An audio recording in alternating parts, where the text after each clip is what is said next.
আমরা শুনছিলাম তারেক রহমান ফিরবেন, তারেক রহমান বলছেন খুব শীঘ্রই দেখা হবে। বিএনপি স্থায়ী কমিটির সদস্য M A Zahid, doctor Zahid, তিনি বলছেন যে কয়েক সপ্তাহের মধ্যেই ফিরবেন তারেক রহমান। তারেক রহমান ফিরলে কি পরিস্থিতির পরিবর্তন কিছু হবে, বা এই চাপে কম বেশির কোনো তারতম্য হবে? কি মনে হয় মুস্তফা ফিরোজ? আমার মনে হয় উনি যত তাড়াতাড়ি ফিরবেন তত বেশি বিএনপির জন্য প্লাস পয়েন্ট হবে। তাদের মূল সমস্যাটা তাদের জনপ্রিয়তা তো মানে কোনো কমতি নেই, কিন্তু তারা ওই যে মানুষ বিভ্রান্ত যে আসলে সামনে নেতাকে, তাদের সেই নেতা কোথায়, সেই নেতাকে খুঁজে পাচ্ছে না এখনো পর্যন্ত। 1 বছরের বেশি হয়ে গেল, আহ, তারা সামনাসামনি দেখতে পারছে না। তো সামনাসামনি যখন দেখবে তখন পুরো এখন যে বিএনপির যে আদলটা আছে সেই আদলটা হুম। একেবারে আমার ধারণা যে পরিবর্তন হবে। এবং তখন ডাইরেক্ট কিছু নির্দেশনার ফলে যেই দুর্নামটা যতটুক হয়েছে এবং তার চেয়ে বেশি হয়তো প্রচার হয়েছে, সেইটা থেকে মানুষের ডাইভার্ট হবে। এবং আহ, খালেদা জিয়া এবং তারেক রহমান যৌথভাবে যদি দেশব্যাপী তারা ট্যুর করতে পারে, তাহলে একটা নির্বাচনী জোয়ার তাদের পক্ষে চলে আসবে। কিন্তু মানে সময় যত যাচ্ছে তত বেশি কিন্তু পিছায় পড়তেছে বিএনপি, আমার ধারণা। জি। এর মধ্যে মানে দ্রুত কেন আসছেন না, এই প্রশ্নটা বহুবার করা হয়েছে। আর তারপরে আপনার কাছে রইল, আমি আসবো, কিন্তু আমি ব্যারিস্টার ফুয়াদের কাছ থেকে এই প্রসঙ্গটি একটু জানতে চাই যে তারেক রহমান শিগগিরই ফিরছেন, কয়েক সপ্তাহের মধ্যে ফিরছেন, ফিরলে পরিস্থিতিতে কেমন প্রভাব পড়বে বা কেমন পরিবর্তন আসবে? দেখেন, তারেক রহমানের দেশে ফেরাটা তো একটা যৌক্তিক প্রত্যাশা। বিএনপি যারা করেন, তাদের নেতা বহু বছর থেকে বাইরে আছেন। আবার বেগম খালেদা জিয়াও যিনি অসুস্থ, দলের সাপোর্ট দিতে পারছেন না।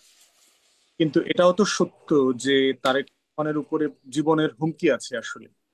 এবং সুব্রত বাইনের গ্রেফতার হওয়ার পরে রিমান্ডে যে তথ্যগুলো দিয়েছে, সেটা তো আসলে মানে শিহরিত হবার মতো।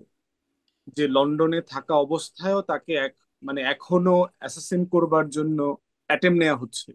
বারবার এরকম ঘটনা আশঙ্কা আসছে। তো সেই বাস্তবতায় আপনার গণ অভ্যুত্থান পরবর্তী আমরা যে বাস্তবতাতে আছি, সেখানে এই শঙ্কা তো কোনোভাবে ছোট করে দেখবার সুযোগ নাই। এবং বিএনপি যে নেচারের দল, তারেক রহমান যে মানে লিডারশিপের যেখানে আছেন, এটা কিন্তু কোনো বিকল্পও নাই ওনাদের এই মুহূর্তে। মানে অতএব তিনি তার নিজের দেশে এখনো হুমকিতে, আওয়ামী লীগ যখন ছিল তখনও হুমকিতে ছিলেন, গণ অভ্যুত্থানের পরেও হুমকিতে আছেন। থাকতেই পারে, কারণ হুমকিতে শুধু ওনারা না, আমরা অনেকেই হুমকির মধ্যে আছি। আমাদেরকে কন্টিনিউয়াসলি মানুষ বলে না যে ভাই সাবধানে থাকবেন, এই সেই হ্যান সেটা তো ত্যান। সব রাজনৈতিক দলই কম বেশি আছে। দিল্লির আধিপত্যবাদের বিরুদ্ধে যারা কথা বলছে তাদেরকে দেখিয়ে নেওয়া হবে। আপনি অনলাইনে দেখবেন আমাদেরকে মৃত্যুর হ্যাঁ। হুমকি, ঠিকানা জানি, কই আছে না আছে, শুট করব, এই সেই হ্যান ত্যান, এগুলো কন্টিনিউয়াসলি বলছে আর কি। এখন প্রশ্ন হচ্ছে যে আপনার বিএনপি লিডারশিপের প্যাটার্নটা তো এমন যে এখানে তো আপনার মানে মানে মানে কি বলবো, যে অনেক লিডারের একটা পুল আছে, ব্যাপারটা এরকম না, মানে পুল অফ লিডার্স আছে এমন না। এখানে তারেক রহমান একটা এক্সক্লুসিভ জায়গাতে আছে। তো সেই জায়গাতে ওনার সেফটি সিকিউরিটির ব্যাপারটাও তো কোনোভাবে হালকা করে দেখবার সুযোগ নাই।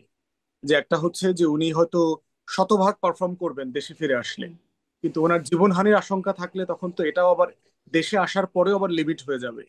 তো এই জন্য আমার মনে হয় যে এটা বিএনপি লিডারশিপকে ডিসাইড করতে হবে, তারেক রহমানকে অ্যাট দ্য এন্ড ডিসাইড করতে হবে যে উনি আসলে কি করবেন।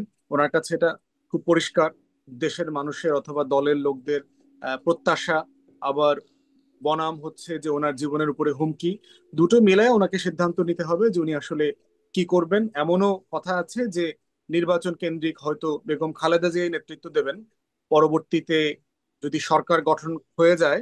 এরপরে হয়তো তারেক রহমান ফিরে আসবেন এবং যে কোনো একটা আসনকে ভ্যাকেট করে উনি তখন সংসদে আসবেন। তো অনেকগুলো অপশনের আলোচনা আছে। তো বাট দিন শেষে এটা তো বিএনপির এবং তারেক রহমানের এক্সক্লুসিভ ডিসিশন আর কি।